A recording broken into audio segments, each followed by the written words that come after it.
Le Saint-Esprit tient une place centrale dans la réalisation du plan de Dieu pour son Église, celle même qui est appelée à devenir l'épouse de Jésus-Christ au cours de la célébration de son mariage appelée les noces de l'agneau. C'est le Saint-Esprit qui est investi de la mission première de rappeler aux disciples du Seigneur Jésus-Christ, après son départ, tout ce qu'il leur avait dit et de leur enseigner toutes choses.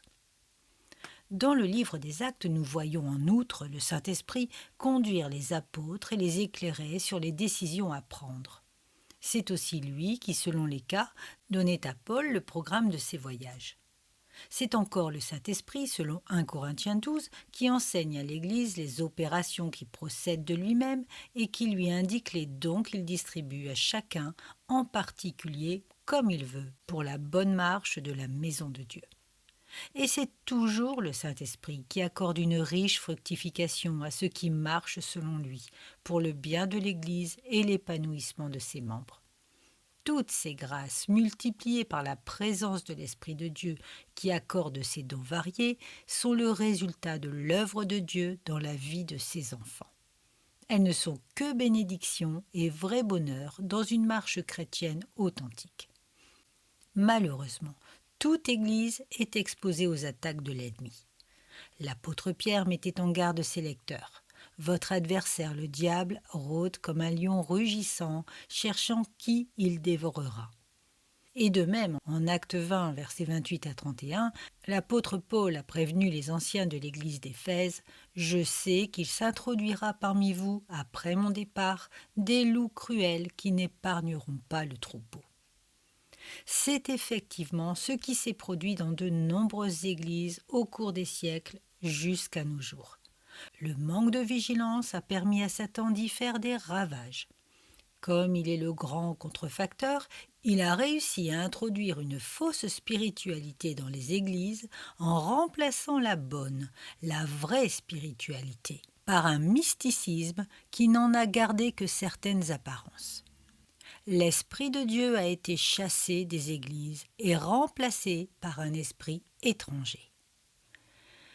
Dans l'introduction du livre Mysticisme d'hier et d'aujourd'hui, David Vaughn écrit « Il se pourrait qu'un des plus importants et des plus sérieux combats auxquels la nouvelle génération de l'Église évangélique aura à faire face soit celui contre le mysticisme.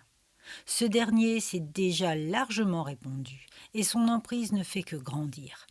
Malheureusement, nous sommes rarement conscients de nos erreurs.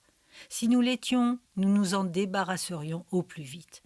Dieu doit nous éclairer par le secours de son esprit, par sa parole et par ses moyens de grâce, afin de nous ouvrir les yeux.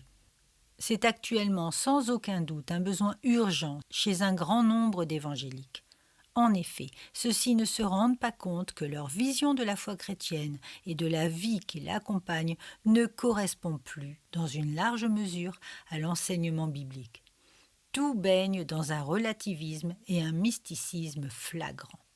Puis David Vaughn montre que dans l'authentique expérience spirituelle de l'enfant de Dieu, il s'agit, selon Jean chapitre 17 verset 3, de l'expérience quotidienne d'une communion réelle avec celui qui le transforme de plus en plus à l'image même de Jésus-Christ. C'est une expérience subjective dans le sens où le croyant entre dans l'intimité de Dieu par une expérience personnelle. Mais c'est aussi une expérience objective, réelle. Dieu s'approche de lui véritablement, communique avec lui et se fait connaître à lui de manière concrète et intime. Il ne s'agit pas de mysticisme, mais du fruit d'un enseignement enraciné dans la Bible, enseignement connu et aimé par les saints de toutes les époques de l'histoire de l'Église de Dieu. L'attention du mystique est tournée principalement vers l'intérieur, sur ce qu'il peut percevoir de ce qui se passe en lui, dans ses sentiments. C'est pour lui la chose la plus importante dans sa relation avec Dieu. Sa grande et constante recherche se concentre sur ces moments forts de son expérience subjective avec Dieu. Pour le chrétien biblique, la contemplation de l'âme est extérieure, tournée vers le Christ crucifié, ressuscité et exalté. alors que le mystique garde ses regards fixés sur son expérience intérieure marquée par des voix et des visions. David Vaughn cite le cas révélateur d'un pasteur qui avait vécu le réveil du pays de Galles de 1904 à 1905 et qui le compara à un réveil plus ancien, mieux fondé sur la Bible. C'était pour le sacrifice d'expiation qu'il rendait grâce en 1859. Mais maintenant, ils rendent grâce pour les sentiments agréables qui les habitent. À cause de la richesse de l'Écriture sainte et de son entière suffisance, nous n'avons plus besoin de révélations particulières, directes et surnaturelles de la part de Dieu pour le connaître et le servir.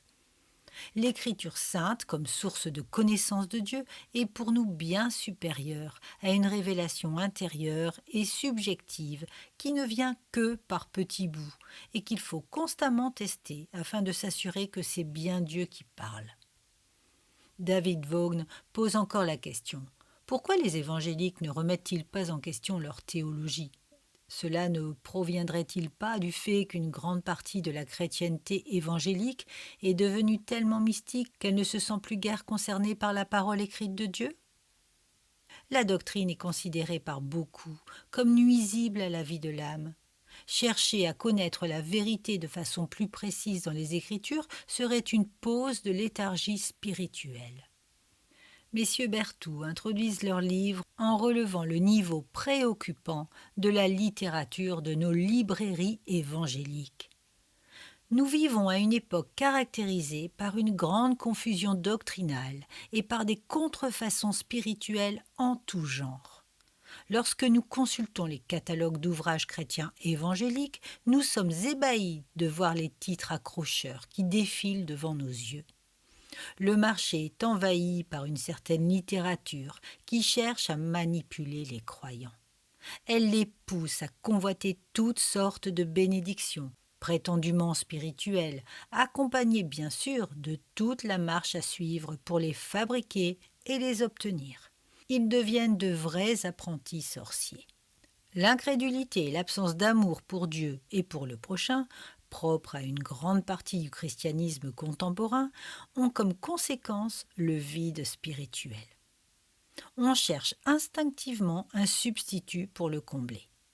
Ce vide, état insupportable pour l'âme humaine, que seule la réconciliation avec Dieu par Jésus-Christ et son amour peuvent remplir, suscite une soif insatiable de l'obtention de tout ce qui promet de la désaltérer. Beaucoup sont prêts à croire n'importe quoi, pour autant que cela produise des expériences satisfaisantes qu'on leur dit venir de Dieu. Dans certains milieux, l'on enseigne qu'il faut voir pour croire, et cela engendre encore plus d'incrédulité. L'étude de la Bible intéresse de moins en moins les chrétiens. Or, c'est la connaissance des Écritures qui peut seule donner le discernement spirituel. Il nous est dit dans le livre d'Osée au chapitre 4, verset 6, que le peuple périt faute de connaissance.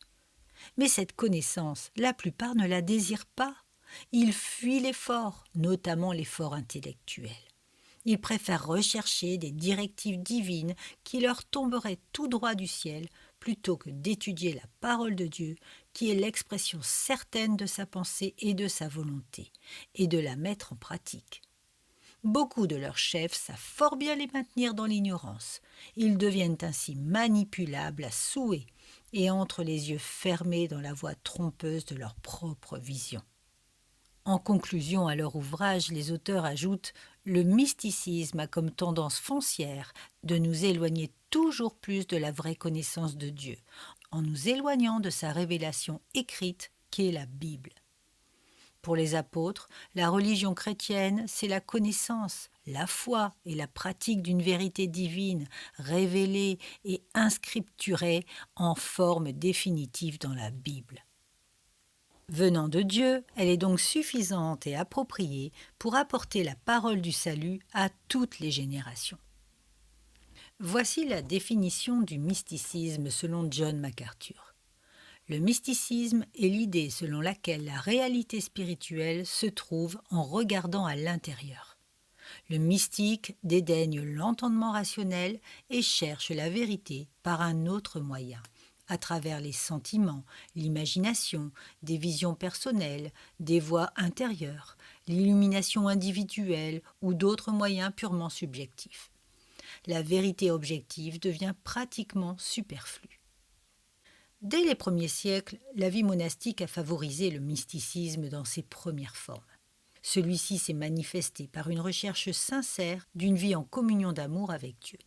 Bientôt, pour le commun des fidèles catholiques, le mysticisme a fait partie intégrante de la vie religieuse. La liturgie de la messe, le culte de Marie et des saints, la vénération des images et des reliques ont contribué à façonner une vision mystique, magique, de la foi. Vers la fin du Moyen Âge, la tendance mystique s'est renforcée, avec des figures comme Hildegarde de Bingen, 1098-1179, dont les révélations et les visions apocalyptiques ont fait le tour de l'Empire germanique. Puis, au XVe siècle, le catholique Thomas à Kempis, auteur mystique de l'imitation de Jésus-Christ, témoigne d'un profond attachement au Christ, mais avec une imagination parfois excessive. Au temps de la Réforme et de la Contre-Réforme, nous assistons à une grande floraison de mystiques catholiques. Parmi les plus connus, Thérèse d'Avila, avec ses extases, ses lévitations et aussi ses fréquentes rencontres avec Jésus. Ignace de Loyola, fondateur de l'ordre des Jésuites, fer de lance de l'Inquisition. Il rédige ses fameux exercices spirituels, manuels pratiques de spiritualité, auxquels font abondamment référence nos mystiques actuels. Puis vient Madame Guyon, qui exerce une fascination durable autant du côté catholique que protestant. Au cours des XIXe et XXe siècles, dans les rangs évangéliques, le piétisme et surtout le pentecôtisme, puis plus récemment le charismatisme, empruntent des éléments de la pratique mystique et privilégient les révélations directes, déconnectées d'une lecture attentive et respectueuse de la Bible. À partir des années 1960, on assiste au défilé d'un lot de sympathisants de la dimension mystique, tels John Wimber, David Yonggi-Cho, les prophètes de la bénédiction de Toronto, Mike Bickle, Rick Joyner. Certains leaders de l'Église émergente encouragent un retour au sacramentalisme, aux pratiques contemplatives et à la liturgie de la tradition catholique. Même un néo-calviniste comme Tim Keller ne cache pas sa sympathie à l'égard des mystiques catholiques. Ce qu'il faut retenir, le mysticisme est un liant fédérateur qui semble suffisamment plastique pour s'adapter à toutes les cultures religieuses. Il intéresse avant tout les individus fervents, assoiffés d'incursions directes dans la dimension métaphysique. Chez beaucoup, il est accueilli comme un moyen bienvenu pour faciliter le contact avec Dieu et la communion d'esprit avec tous ceux qui partagent la même sensibilité. Il a été capable de s'infiltrer partout et de recruter des partisans dans tous les courants religieux. Il semble même capable de gommer des positions inconciliables sur le plan doctrinal. Au cœur de la chrétienté, un grand inquisiteur peut désormais passionner des évangéliques, des hindouistes peuvent instruire des moines catholiques dans l'art de prier, des psychologues spirites inspirer des prêtres. Nul doute que l'influence grandissante du mysticisme dans tous les milieux religieux occidentaux a pour conséquence d'accélérer l'œcuménisme et le syncrétisme, de rendre la religion plus populaire, plaisante, croustillante comme le pain du mystère, de permettre à chacun d'accéder à la dimension surnaturelle sans trop de conditions préalables, si ce n'est d'appliquer quelques techniques de mise en condition, de se nourrir de quelques fables. D'écarter tout réel souci de cohérence doctrinale ou de vérité absolue, d'accréditer le maxime à chacun sa vérité, mais aussi de conduire les esprits dans l'oubli du message biblique authentique, c'est l'apostasie, d'offrir une religion de substitution fondée sur les avatars des traditions ritualistes, de la philosophie existentielle, de l'ésotérisme et de la psychologie, de promouvoir l'avènement de nouveaux dieux, de nouveaux paradigmes et de nouvelles valeurs par l'effusion d'un nouvel esprit étranger à l'esprit de Dieu, et de rendre superflu celui-là même, le Seigneur Jésus-Christ, que les mystiques chrétiens souhaitaient connaître, aimer et servir. Souvenons-nous de la recommandation de l'apôtre Paul au jeune Timothée. Prêche la parole insiste en toute occasion, favorable ou non, reprend, censure, exhorte avec toute douceur et en instruisant. Car il viendra un temps où les hommes ne supporteront pas la saine doctrine. Mais ayant la démangeaison d'entendre des choses agréables, ils se donneront une foule de docteurs selon leurs propres désirs. La quête mystique, ou l'art de lâcher la proie pour l'ombre d'une mauvaise théologie biblique à une fausse évaluation de nos vrais besoins. Premier indice d'une mauvaise assise, se croire automatiquement guidé par l'esprit et approuvé de Dieu. La Bible, pleine de réalisme, nous incite à la prudence. La culture antichrétienne, hédoniste, émotionnelle et permissive que nous offre le monde nous conditionne parfois à notre insu. Ainsi, notre âme peut facilement se gonfler d'envie, d'aspiration, d'ambition que nous estimons légitimes. Mais qui égare ? Pour être agissant et capable de diriger notre âme, notre esprit reçoit force et clairvoyance de la parole de Dieu. Car la parole de Dieu est vivante et efficace, plus acérée qu'aucune épée à double tranchant. Elle pénètre jusqu'à la division de l'âme et de l'esprit. Elle juge des sentiments et des pensées du cœur. De plus, notre esprit doit s'appliquer à obéir à cette parole en vue d'une meilleure connaissance de notre Seigneur Jésus-Christ, à cause de notre entrée prochaine dans son royaume éternel. C'est pourquoi, rejetant tout excès de méchanceté, recevez avec douceur la parole qui a été plantée en vous et qui peut sauver vos âmes. Ne confondons donc pas croissance spirituelle et culture de nos envies instinctives de dépaysement psychologique. La quête mystique, ou l'art de lâcher la proie pour l'ombre d'une fausse évaluation de nos vrais besoins, à l'égarement spirituel. Certains membres influents des églises du Nouveau Testament se distinguaient par leur illuminisme, se disant porteurs de révélations spéciales, ou par leur autodiscipline ascétique, ou encore par un christianisme augmenté de concepts de la philosophie. Les épîtres bibliques sont claires. Ces meneurs marchent en dehors du chemin de Dieu. Ils ont perdu le nord, ne s'attachent plus au chef, Jésus-Christ, mais à leurs pensées charnelles et orgueilleuses. Il est donc primordial qu'ils se repentent et retrouvent la simplicité à l'égard de Christ. Pourtant, que de croyants en quête de mieux courent aujourd'hui sans prudence derrière de tels prophètes. Ces derniers ne se gênent pas, il est vrai, de produire leur certificat de chrétiens authentiques. Mais leur pseudo-spiritualité, nourrie de notions et d'enseignements humains, ne contribue réellement qu'à la satisfaction de la chair. Ou l'art de lâcher la proie pour l'ombre de l'égarement spirituel, à l'hérésie mystique. Pour ces croyants, pas besoin d'exposer leur vécu à la lumière de toute l'Écriture. Pourquoi le faudrait-il si des techniques de méditation, de respiration ou de descente en soi-même peuvent conduire n'importe qui à l'expérience directe de la présence divine ? Et pourquoi insister sur le caractère exclusif du message chrétien si les mystiques de toutes les religions parviennent sans l'écriture à l'union sacrée avec le cosmos, avec l'âme universelle de Dieu ? Un honnête examen de cette dernière voie montre qu'elle ne peut conduire à Dieu pour bien des raisons. Elle annule, entre autres, la possibilité de l'existence du Dieu unique, éternel, créateur, transcendant, c'est-à-dire absolument distinct de sa création, 3 fois saint et juge de tous les vivants, tel qu'il est révélé par l'Écriture.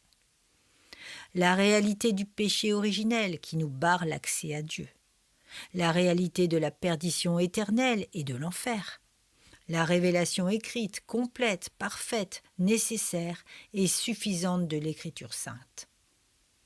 L'œuvre expiatoire unique et parfaite de Jésus-Christ, parole incarnée et Fils de Dieu, seul médiateur entre Dieu et les hommes. La réelle portée de l'activité de Satan dans le monde, le sens de la défaite que Christ lui a infligée à la croix. L'œuvre du Saint-Esprit, seul moyen d'être convaincu de péché, de justice et de jugement. Seule voie capable de nous ouvrir à l'Évangile, seul instrument assez puissant pour engendrer la vie de Dieu en nous et nous rendre capables de vivre en communion avec Christ. Le sens biblique de la conversion, de la sanctification, de la justification et de la glorification finale. Et le sens biblique de l'Église, corps universel de Christ. Mais, objectera-t-on, ne peut-on vivre en mystique chrétiennement sans rejeter tous ces éléments de doctrine? N'y a-t-il pas un mysticisme acceptable? Pourquoi le mysticisme ne doit pas nous faire lâcher la proie pour l'ombre? Le mysticisme porte en lui-même une ambition trompeuse et toxique. En effet, le croyant habité de la foi véritable, celle qui sauve, se nourrit de la parole écrite, où rien ne lui manque. Mais le mystique cherche des révélations particulières, des messages obtenus par d'autres canaux. Le croyant véritable se réjouit de son adoption définitive par le Père céleste, l'Esprit témoignant à son esprit qu'il est devenu enfant de Dieu par la conversion. Mais le mystique ne peut espérer une relation avec Dieu s'il n'a pas reçu le Christ de la Bible comme sauveur et Seigneur personnel. Et s'il était déjà chrétien, il n'aurait pas besoin d'autre témoignage que celui des promesses de l'Écriture pour le rassurer à ce sujet. Le croyant recherche les choses d'en haut où Christ est assis à la droite de Dieu et se réjouit à l'avance de ce qui lui est réservé dans les cieux, tout en accomplissant sa tâche journalière dans le respect des principes de la parole. Mais le mystique est en réalité tourné vers l'intérieur de lui-même et préoccupé de trouver un chemin jusque vers sa réalité divine personnelle. C'est un égocentrique en habit spirituel. Le croyant habité de la foi véritable fait confiance à Christ sans le voir, car il sait qu'un jour il le verra tel qu'il est. Il salue ces choses de loin, et à cause d'elles, il est prêt à ne pas voir s'accomplir tous ses désirs légitimes ici-bas. Mais le mystique aspire à déjà voir, sentir, toucher les réalités glorieuses ou le monde invisible. Il confond Eros, l'amour des sens, et Agapé, l'amour de Christ. Le croyant véritable s'efforce de demeurer dans l'amour de Dieu en confessant Jésus-Christ, en aimant les frères et sœurs dans la foi, en obéissant à la parole. Mais le mystique conçoit son épanouissement personnel comme non lié à ses exigences.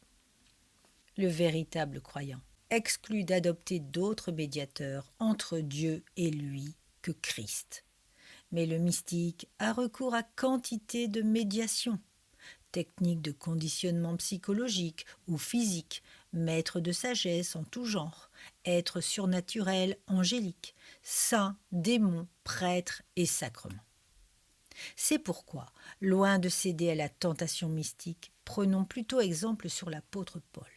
Il aurait pu se prévaloir de ses expériences mystiques, lui qui avait rencontré Jésus sur le chemin de Damas et avait été ravi jusqu'au 3e ciel, enlevé dans le paradis pour y entendre des paroles ineffables qu'il n'est pas permis à un homme d'exprimer. Or, il n'avait pas délibérément provoqué ces expériences. Il n'en a pas recherché d'autres semblables à tout prix. Le Seigneur l'a au contraire amené à cette confession. Le Seigneur m'a dit, ma grâce te suffit, car ma puissance s'accomplit dans la faiblesse. Je me glorifierai donc plus volontiers de mes faiblesses, afin que la puissance de Christ repose sur moi. En conclusion, retenons les paroles de l'apôtre Paul en Colossiens chapitre 2, versets 6 à 12. Ainsi donc, comme vous avez reçu le Seigneur Jésus-Christ, marchez en lui, étant enracinés et fondés en lui, et affermis par la foi, d'après les instructions qui vous ont été données, et abondez en actions de grâce. Prenez garde que personne ne fasse de vous sa proie par la philosophie et par une vaine tromperie, s'appuyant sur la tradition des hommes, sur les rudiments du monde, et non sur Christ. Car en lui habite corporellement toute la plénitude de la divinité. Vous avez tout pleinement en lui, qui est le chef de toute domination et de toute autorité. Et c'est en lui que vous avez été circoncis d'une circoncision que la main n'a pas faite, mais de la circoncision de Christ, qui consiste dans le dépouillement du corps de la chair. Ayant été ensevelis avec lui par le baptême, vous êtes aussi ressuscités en lui et avec lui par la foi en la puissance de Dieu, qui l'a ressuscité des morts.